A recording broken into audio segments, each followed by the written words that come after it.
I'm Bonnie Lewis, and I'm with Common Thread Sewing. We're here today to teach you my tips, techniques, and hacks that I learned on fashion advertising photo shoots around the world for hemming a perfect men's dress slack hem. We're going to be doing a blind cross stitch. I'll show you what to do, and we are going to create a beautiful break, and we're going to create a clean finish. So stay with us and check out how we do it. Here are the tools that we're going to use to do our blind hem. We're going to use pinking shears to finish our fabric. We're going to use wax to coat our thread. We're going to use our chalk-a-liner, our Clover chalk-a-liner. We're going to use our Kai snips. We'll use Gutermann thread that matches our textile, and Gutermann, in my opinion, is the best thread. We're going to use our Clover seam ripper. This is my favorite seam ripper. I find it to be the sharpest. And we're going to use our yellow head pins. We're also going to use our see-through ruler.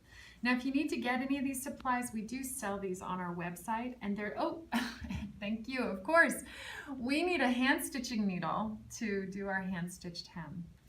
And if you need any of these supplies, we sell all of these through our website, well, most of these through our website, and there's a link in the bio to www.commonthreadsewing.com.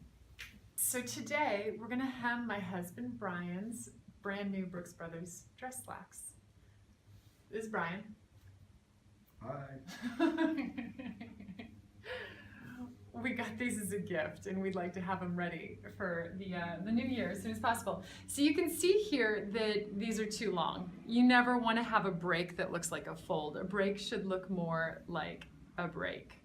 So Brian, can you go ahead and turn around? One of the tips you need to think about before starting any hem is you need to ask and make sure that the waistband is fitting well and it's sitting right where it's going to sit when your person is wearing them. Brian, is the waistband sitting nicely? Nicely. Perfect. Okay, so there is no one rule for a hem length. This is something you just really have to ask let's go ahead and ask your client. You need to ask the person whose pants you're hemming what they prefer. Brian, he works and he's in a lot of business meetings. And so these pants are for work, and he likes to cross his legs in meetings, and he hates to see ankle. So I bring this down to a very, very long hem. You generally don't ever want your hem to go longer than the apex of the heel. That is a nice hem. And unless there is a statement being made, you really never want to see a break in the back. You want to see a very straight line ending right at the top of the heel. And this is going to give you a lot of break in the front. In the back, it looks gorgeous. In the front, it's going to break quite a bit. And this is really only possible if the pants are not tapered. If the pants are tapered, they'll push up on the shoe and they will automatically break. But this is a nice straight leg pant and it does not taper. So I'm going to go ahead and mark my hem here. And I'm going to feel how much, there we go. I want to mirror in the front. We don't want to do an angled hem here. We're going to do a straight hem. So I want to mirror how much I've hemmed in the back to how much I've hemmed in the front. But I do want to make sure that the break looks good. So I'm going to do a straight hem. And I want to make sure that the break in the front looks great with the width of the pant. So I'm going to go ahead, before I do anything, I'm going to measure how much I've turned up. I've turned up 1 3/4. Brian, can you turn around facing front? Without bumping your head. Oops. I am going to go ahead and fold this at 1 3/4.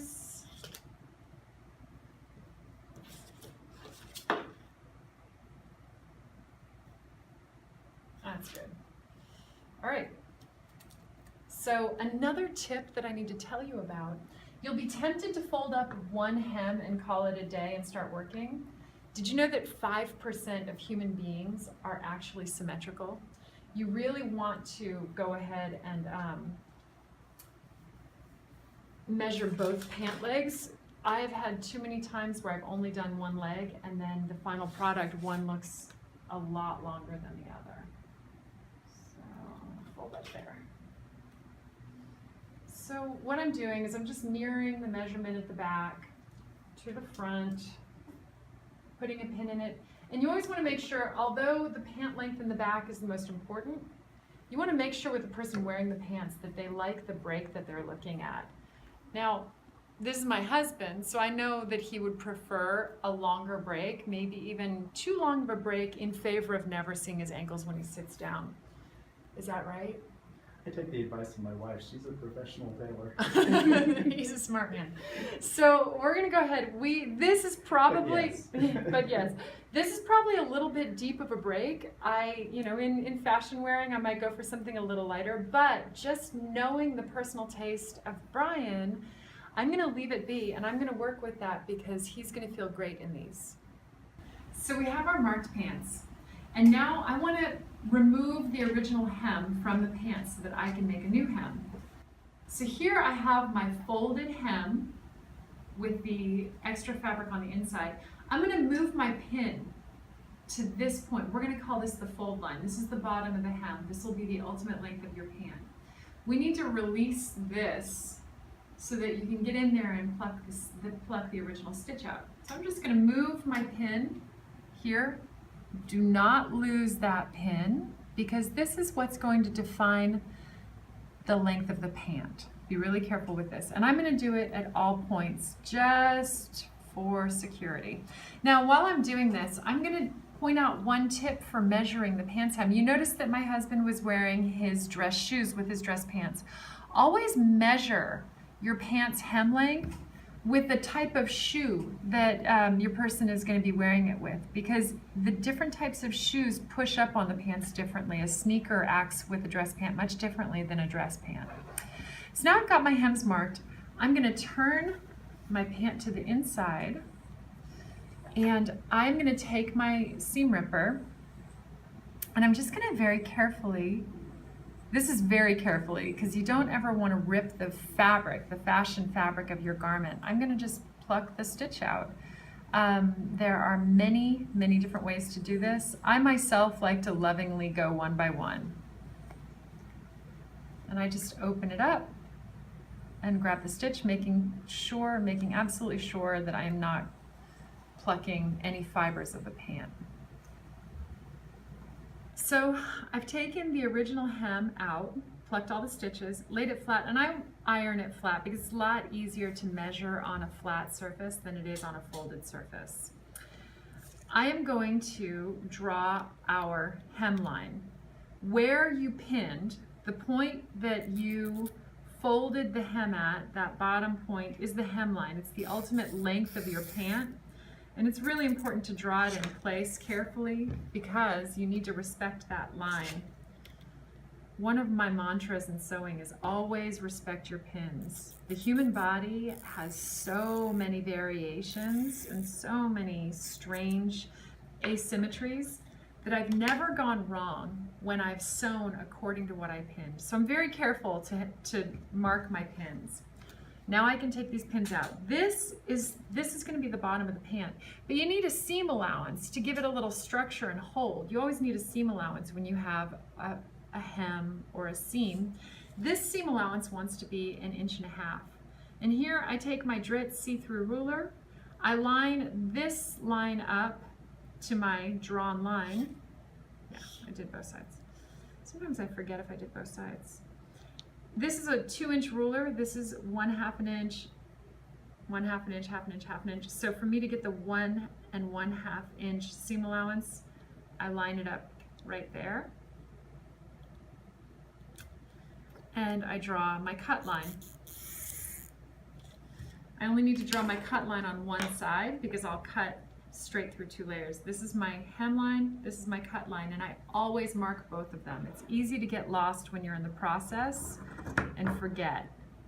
And you never want to cut right on your hemline because you don't have anything to give the hem structure if you do. So I have gone ahead and cut 1.5 inch.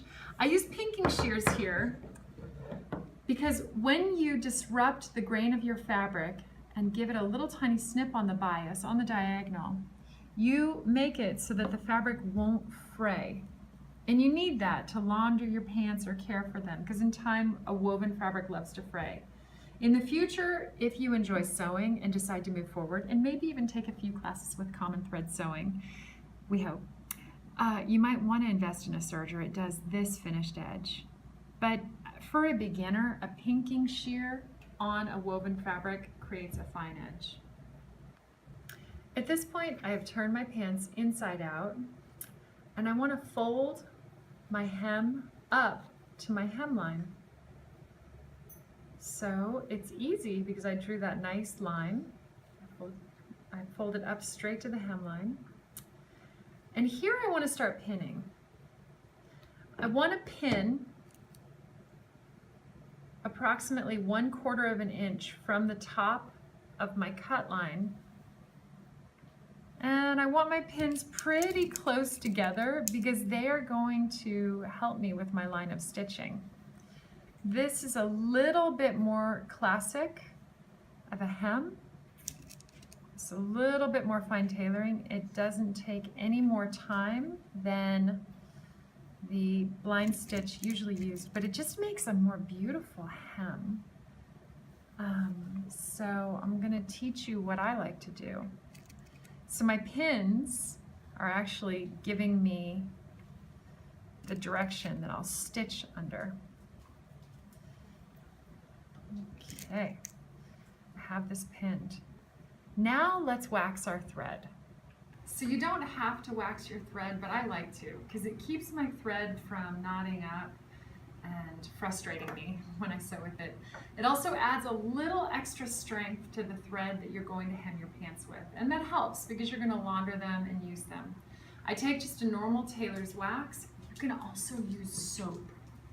It's funny, but it works just as well. And you run your thread through it. So what I did is I just coated this normal piece of thread with wax. I have my iron up to the highest heat, and I have a 100% cotton piece of muslin.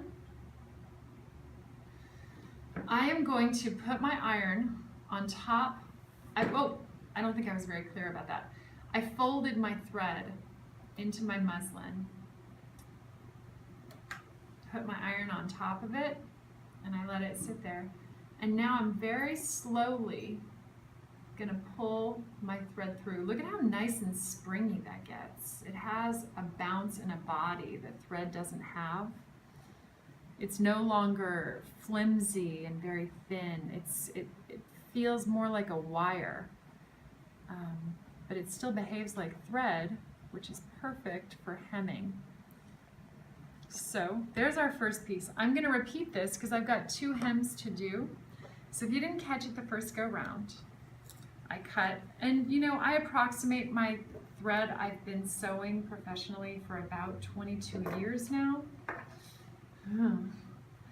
And I have an instinct for how much thread I need, but you can measure it if you'd like. You'd probably like a good 15 inches more than the width of your hem. I'm going to run this through the wax one more time, and then I'm going to fold this into my 100% cotton muslin. You can use any kind of cotton, it just has to be a natural fiber and not a synthetic. And because you're using wax, you don't want it to be something you need to use again because the wax will mark this fabric. This is scrap fabric. And with the iron on high heat, I just go ahead and slowly pull my thread through so that I have a nice, evenly coated, waxed. Oh, I cut this one long. All right. Well, I'll have more than I need. So 2 pieces of thread, and we're ready to sew. So now we're going to thread our needle. We have this beautiful waxed thread, and I have a sharp. Size is variable depending on what you like. I snip my end always. And there's a supply that I forgot to tell you about. If you are 40 years or older, you also need reading glasses for this. Sad but true. So with my reading glasses, I can now see the eye of the needle, and I'm going to thread it. My needle I'm going to thread, and I'm going to hem on a single strand. A good hem is not done on a double strand, and the reason for that is it's too thick. You'll see it through the face, and it doesn't have the same spring and elegance and natural, sort of a natural feeling. that your single strand hem thread will have. I like to knot my knots multiple times. I like to anchor them in well. I know that there are tailor's knots that you wrap around your finger and then roll off. I love those. I don't use them, not for the beginning. And I always leave a little bit of a thread tail after my knot because I don't want it ever to unravel. I want there to be a little bit for it to hang on to. So here, I grab my pants hem. I always start at the inseam. And what I'm gonna do is I'm actually gonna do a blind catch stitch. Here's your hem. I just fold it up. So I just see, remember how we said we pinned 1/4 inch from the top of the fabric? I fold it up so I'm right there. And you're gonna get this beautiful, beautiful. I'm gonna anchor my knot right here on the seam allowance of the, learning moment. Don't get frustrated when your needle unthreads. I've been doing this professionally for a long, long time, and obviously it still happens, and it happens often. So here we go. I'm just gonna go ahead and run a couple of stitches from seam allowance to seam allowance just to get my stitch started, okay? And I'm going to create that little channel for me to stitch in. Now watch carefully. This is called a blind catch stitch.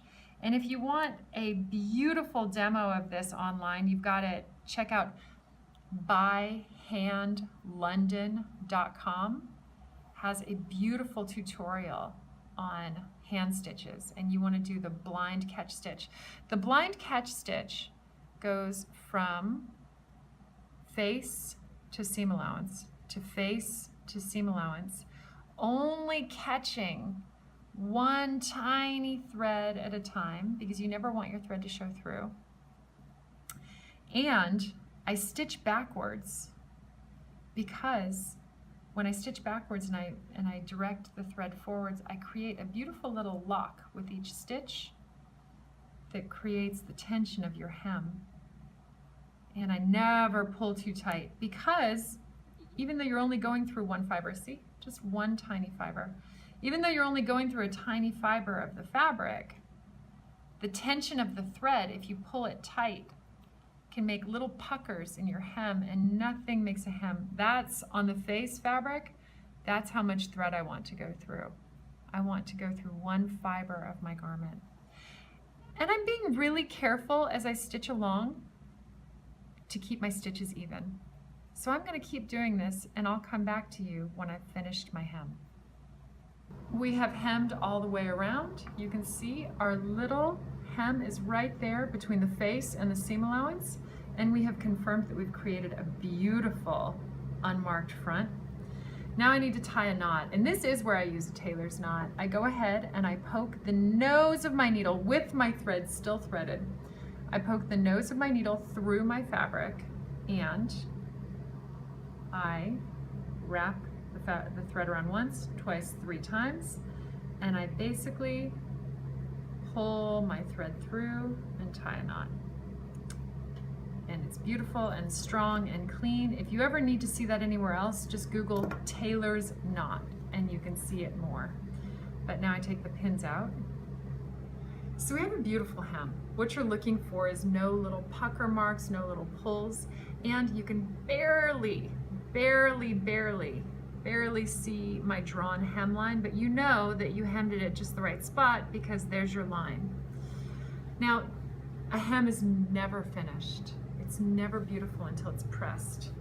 As you know, with sewing, most of what you do in sewing has to do with treating your seams, and pressing is one of the most important. I kind of feel like sewing is sculpture. When I work on a fine fabric, and this is one of Brooks Brothers wools, which I respect deeply because they're beautiful, I use a press cloth, and a press cloth can be anything that I prefer. I mean, you can use silk, you can use anything. I prefer cotton. I prefer a colorless cotton. I don't ever want anything to come from my press cloth onto my garment, but it allows me to give it a good press, a lot of heat, and not mark the fabric. And now we have a beautiful hem. I'm gonna give that a little bit more. It almost feels like it needs a little water. Wool is so sturdy. It does, if you press it directly and with too much pressure, It will show markings and it will shine, but if you care for it, you can give it a lot of heat and create a nice crisp line. And so this is our beautiful crisp hem. I'm going to work on it a little bit, but that's just kind of the finishing touch that I'll be giving it later to get it gorgeous. So I want to say thank you for joining us to learn how to do hems. We are grateful here at Common Thread Sewing that you checked us out to learn with, and we hope that you look at our learning resources on our website, and we hope to sew with you soon. Thanks.